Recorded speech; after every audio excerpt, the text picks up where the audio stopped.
Good day, sir. I introduce myself. My name is Romel Rebota from the Sitan Baclayon, Bohol, 24 years old, section S3T. The question is, what is the importance of OSH and PEDMSS in BSMT course?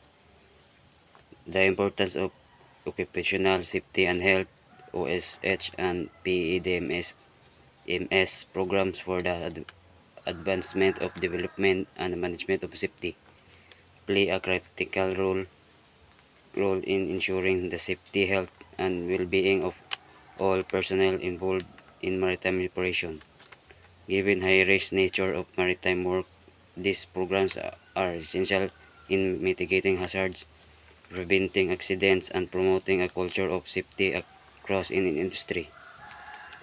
PEDMS is a safety management program that focuses on the development, implementation, and continuous improvement of safety management system in maritime transportation. PEDMS EMS is used to enhance safety performance, reduce risk, and ensure sustainable and safe operation. The importance of PEDMS is systematic risk management, improving safety performance, and enhancing crew well-being, and supporting our regulatory compliances. This course helps me in just a step toward becoming a safer.